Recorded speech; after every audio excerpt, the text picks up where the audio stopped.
All right, and I think we are live. Yes. So thank you guys for joining. This event is brought to you by For the Black Kid Inc. I'm a nonprofit by Kennedy Johnson. I want to thank my financial advisor, Devin Saunders, for putting this together and connecting the dots. I'll wait for a couple more people to join and we'll get started. So let me give it just a second.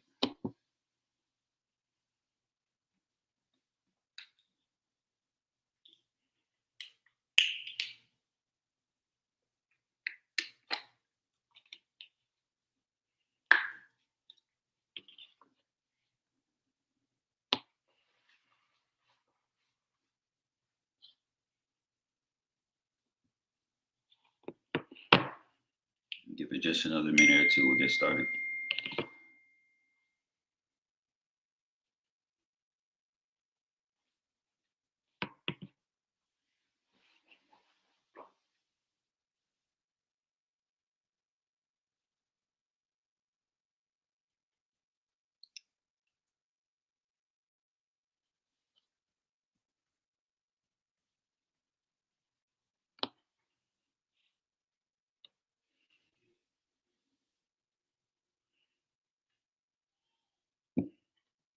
While waiting for more people to join in, just whether you're on Facebook or YouTube or StreamYard, just put where you're from, where you're watching from. I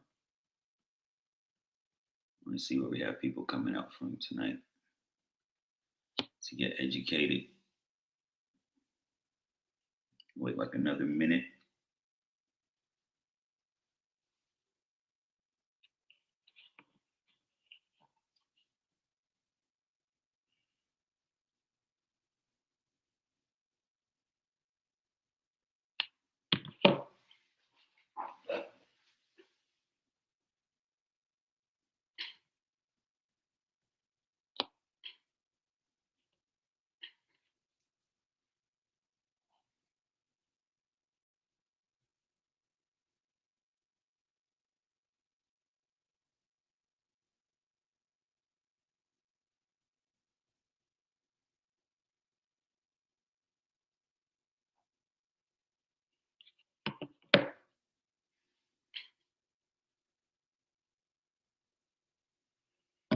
All right. So, all right. Thank you guys again for joining for wherever you're streaming from. Again, this is brought to you by For the Black Kids Inc., a dope nonprofit. And tonight we're talking about how to make the most out of tax season. So let's go ahead and get started. Let me make sure. Yeah, this is fine. Let's go ahead and get started. All right, so preparing for tax season. This is one of my favorite quotes. It's actually a quote by me, myself. And it is, do not wait for next tax season to start preparing for next tax season. That's one of the biggest mistakes you can make is not being proactive. You need to, especially this fourth quarter is the perfect time to, start looking at your books, start seeing what can you deduct, start educating yourself.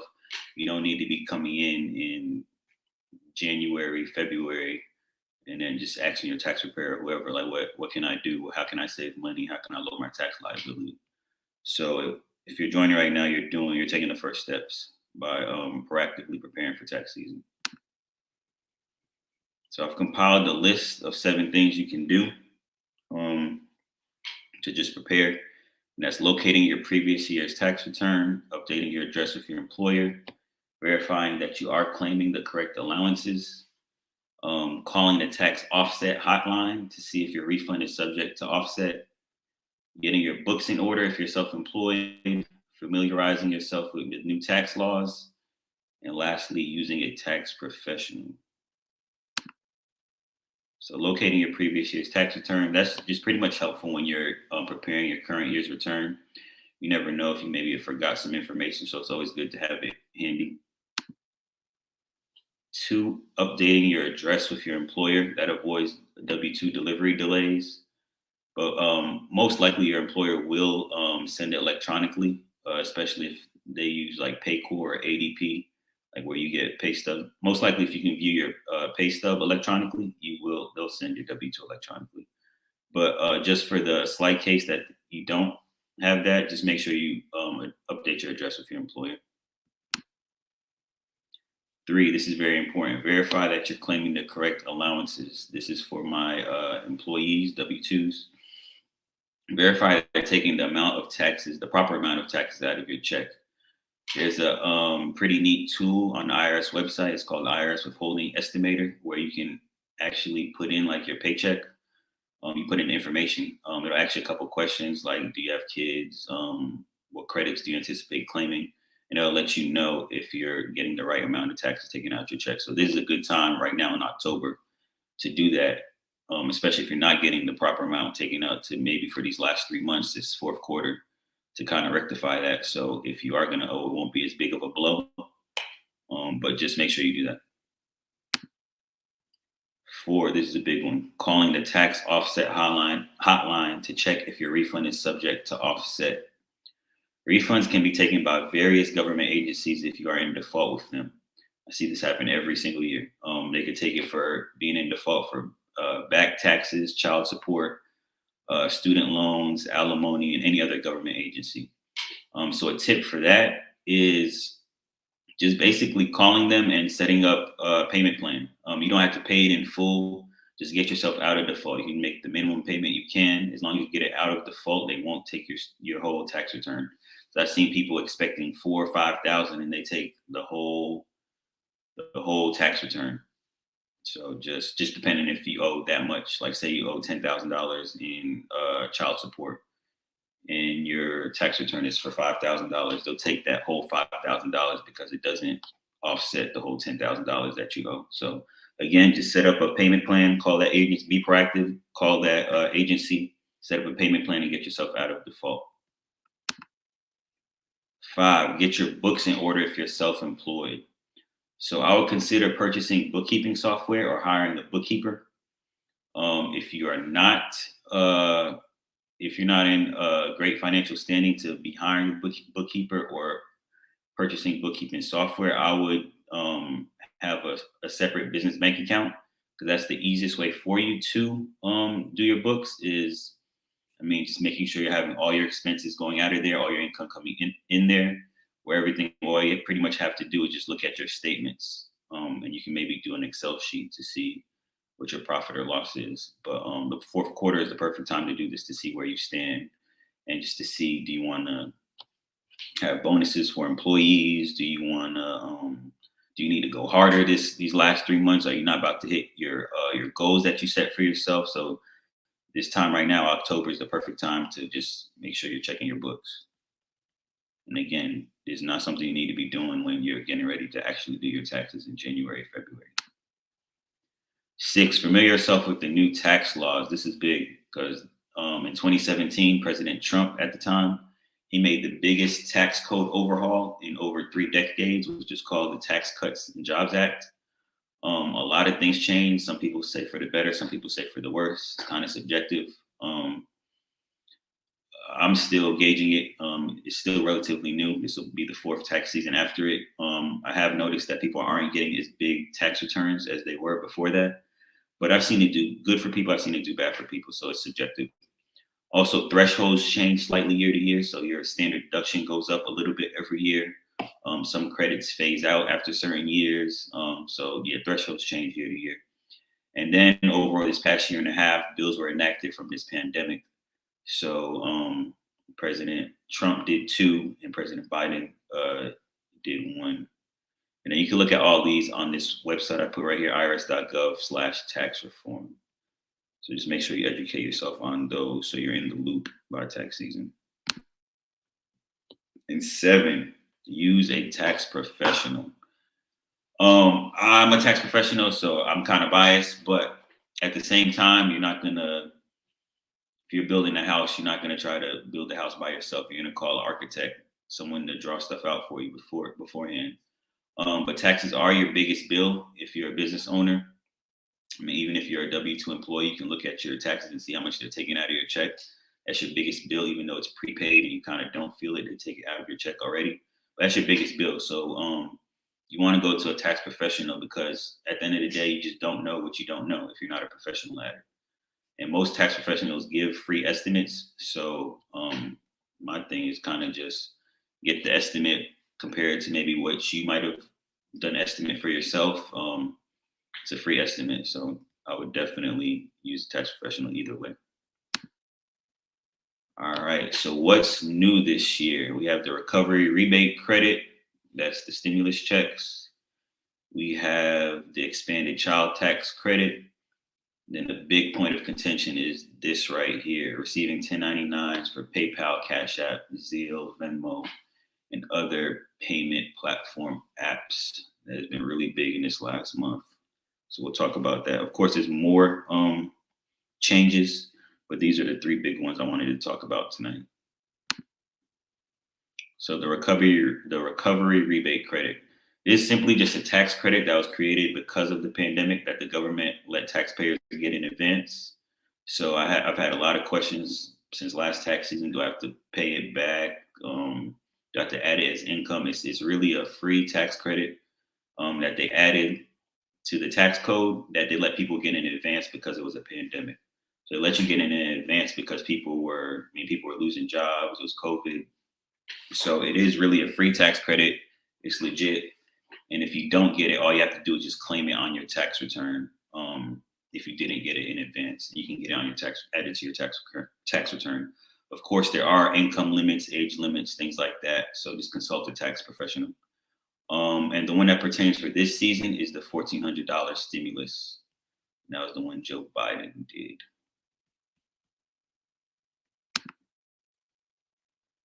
To the expanded child tax credit.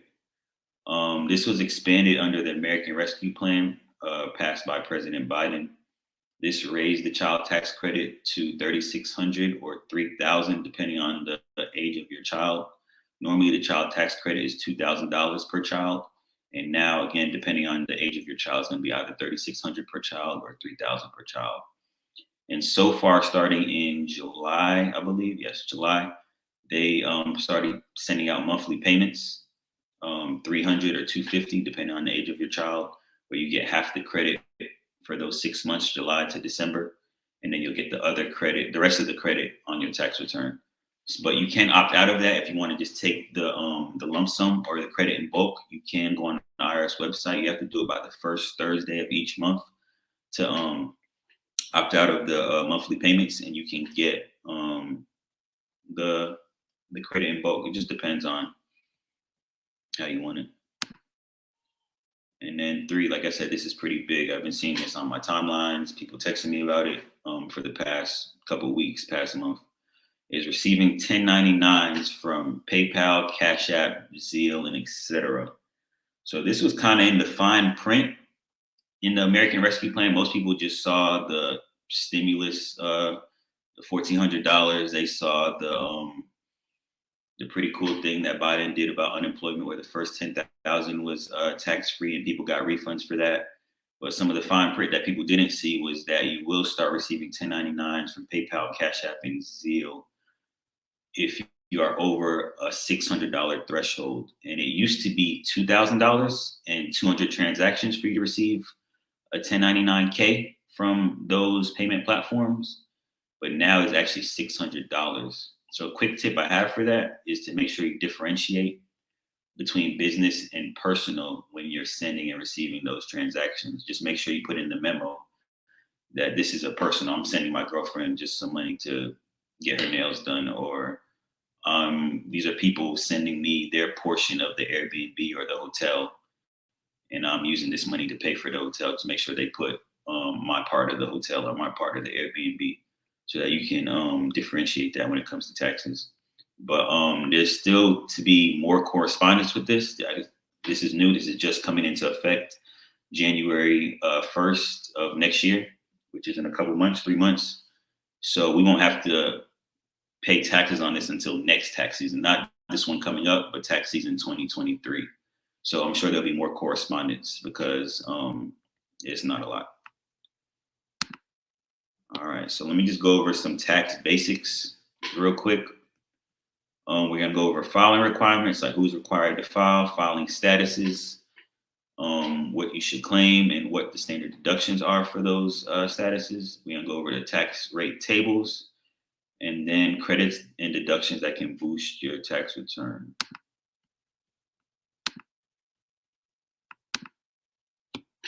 All right, so filing requirements. So if you made over the standard deduction for your filing status, you're required to file. I think in the next couple of slides, I go over the standard deductions for each filing status. So we'll go over that a little bit more. But if you made over the standard deduction, you're required to file. So if you made, let me just give you an example. If you're single, your standard deduction is $12,550. So if you made under $12,550, you're legally not required to file. But if you're getting a refund, of course you want to file.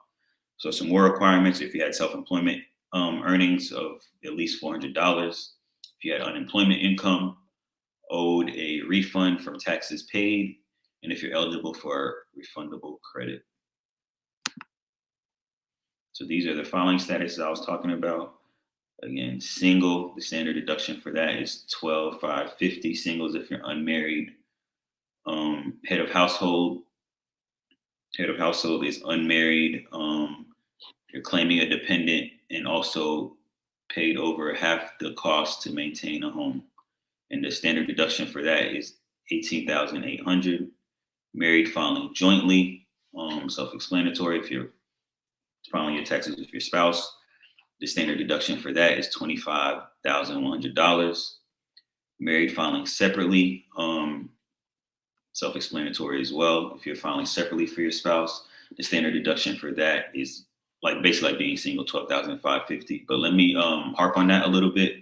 I always try to tell people to file jointly if you can. I know in some situations you can't, but the main reason people do file separately is because you don't want to take on your spouse's tax liability. Like, say they may be in default for student loans or something, they're not gonna take just his half of the tax return. They're gonna take y'all joint tax return. So your whole tax return might be taken. So that's a reason for filing separately. So just think about that. But also when you file separately, they kind of punish you for that. So you can't take the student loan interest deduction. So if you're paying student loans, you can't get your tax break for that. You don't get the full child tax credit. I don't really understand it, but they kind of punish you for filing separately. But like I said, in some cases, I mean, it's best if your whole return is going to be taken because of a spouse's liability. And then a qualifying widow is if you lose your spouse during the year, they let you take basically the married filing jointly deduction. So here are some tax rate tables I've made. This is for single filers, of course, as you can see here. And as you can see that the tax rates are progressive tax. It's not you make $50,000 and you're taxed 22% at the whole $50,000. As you can see, it's progressive. So for a single filer, from $0 to $99,950, you're taxed 10%. And from $9,950 to $40,525, you're taxed 12%, and so on and so forth. So let me just go through these, let you look at them. This is head of household. Again, head of household is unmarried, have a dependent, and pay over half the cost of maintaining a home. This is married filing jointly.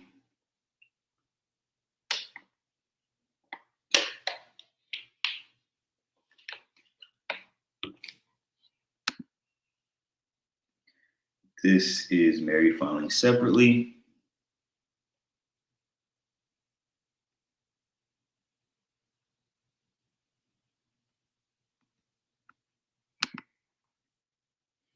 And this is for a qualifying widow.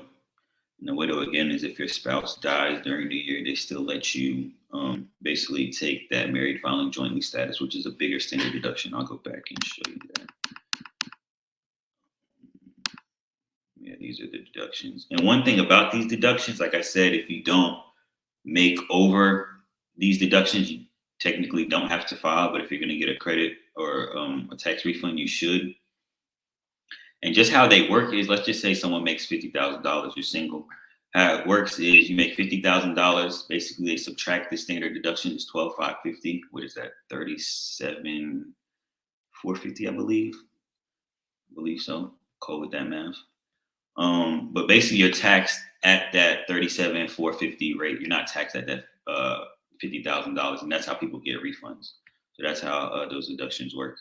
And then another thing I didn't put on here is itemized deduction. Itemized deductions are deductions that the IRS deems worthy to go over your standard deduction. So some of them are, if you own a home, you can deduct your property tax, mortgage interest, mortgage insurance premiums, your state taxes, charitable donations, and medical and dental expenses over a certain point.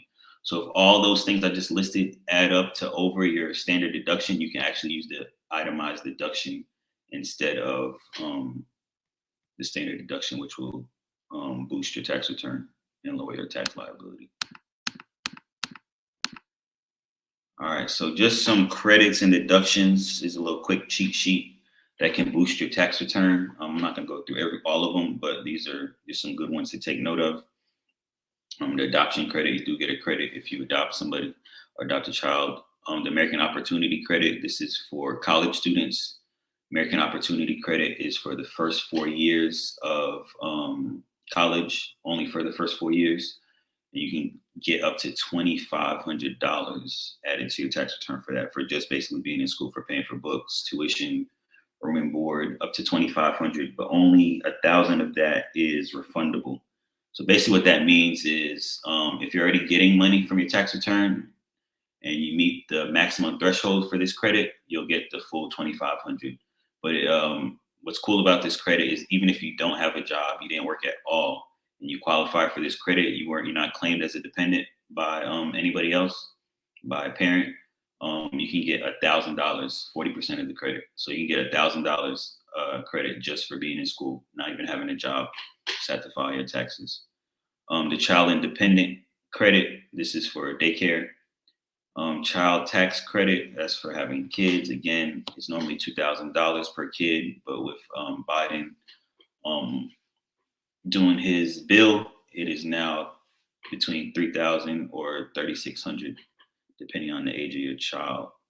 The earned income credit, that's a credit for people that make low income. You have to be at least 25 years old for that credit.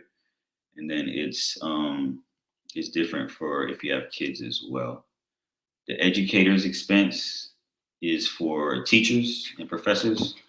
They get a credit for anything they do as far as decorating the classroom, things they pay for like that. So that's a special credit for educators. HSA contributions deduction, that's a deduction you get to take off of your gross income for contributing to a HSA account, a health savings account. Put that twice.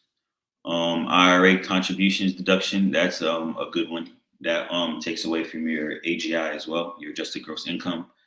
So this is a good one that I want to talk about for a quick second. If you contribute to an IRA, which you should, you can talk to Devin about that. He's a financial advisor, things like that. You can contribute up to $6,000 into an IRA. A traditional IRA will help you for tax season. You can contribute up to $6,000, and the way it helps you for tax season is that you can take away that $6,000 from your AGI. So again, we'll use the $50,000 example. If you make $50,000 and you contributed $6,000 to a traditional IRA, it will look on your taxes like you made $44,000. They'll reduce that $6,000 from your income, therefore making it look like you overpaid in taxes, and should boost your refund. The lifetime learning credit, a little bit different from the American Opportunity Credit. This is lifetime learning. So this is for grad school, this is for trade school, this is for courses, certificates. You can use this. Like I said, the American Opportunity Credit is just for the first 4 years, but the lifetime learning credit is for lifetime. It's not as big as the American Opportunity Credit, but it is something. The recovery rebate credit is just your stimulus checks. Like I said, if you didn't get it in advance, you can take it on your tax return. Residential energy credit, the savers credit, self-employment expenses deduction, and last but not least, student loan interest deduction. The student loan interest deduction is they also reduce that from basically your bottom line, your AGI. They'll reduce what you paid in student loan interest from your from your AGI. So again, if you made $50,000 and you paid $2,000 in student loan interest, not student loans principal and interest, just the interest, you'll get a form from your loan provider, and you'll deduct that from your AGI. So this is good right here. So tips for our business owners here. So one thing I like to stress for sure is that the tax code is made for the entrepreneur. Being a W-2 employee is not a lot that you can really do, especially after the Tax Cuts and Jobs Act. One of the main things that you could have did before 2017 when Trump passed that was unreimbursed job expenses. With the pandemic, a lot of people are working from home and they're buying new computers, they're paying Wi-Fi, had to upgrade the speed of their Wi-Fi, stuff like that. As a W-2 employee beforehand, before the Tax Cuts and Jobs Act that President Trump passed, you could deducted those expenses. But that's one of the things he took out. But basically, like I said, the tax code is made for the entrepreneur. So you got to be creative. You got to know what you can do, find the loopholes, and just go for it. Business formation. The easiest way to get into business is just to basically be a sole proprietor, where basically you're doing business as yourself, but doing business as your name, but also you can use another name as well. That's the easiest way, but there is a lot of liability with that, because if you're sued, they can come after your personal assets. Then the next step is a LLC. That's another barrier of protection where it can just come after you, like your business assets, your business income, and not your personal. And then there's partnerships, corporations, and things like that. A good tip is if you are an LLC, once you eventually start making money, I recommend once you start making at least like $40,000, I would try to upgrade it to a, I would upgrade it to, excuse me.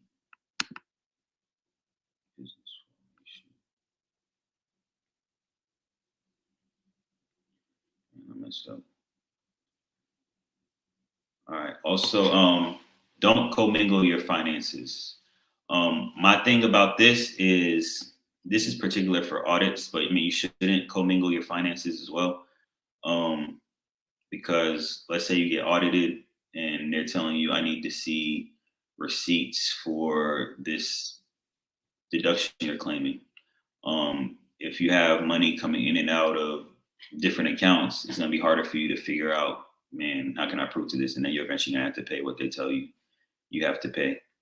So definitely don't commingle finances. Definitely set up a business bank account. All you have to do is basically get an EIN number, get your stuff together, and get a business bank account, and just make sure you have all your expenses coming out of there and have all your income coming in there. So even if you have getting money through Cash App, Zelle, PayPal, make those accounts go to that business bank account that you set up.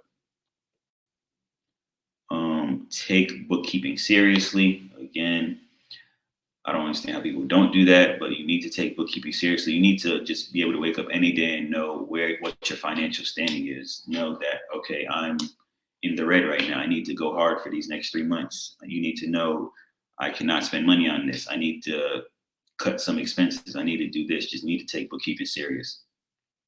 A big one for business owners that they don't know about is the home office deduction. So I'm in my home office now. The way the home office deduction works is it's a deduction you can take if you have a home office. The way it works is you take the square footage of your whole house or apartment and the square footage of the actual office you're in. So let's say this is 1,000 square foot house and this office is 200 square foot. That's 1/5. You can use 1/5 of your rent or mortgage and 1/5 of your utilities. So let's just say I'm paying $1,000 mortgage. That would be $200 a month times 12, which would be $2,400 for the year. That could reduce from my overall income to lower my tax liability. So I'm not paying as many taxes as a business owner. So that's a good one that a lot of people don't know about. And 6 is another one that a lot of people don't know about, is adding your child as an employee.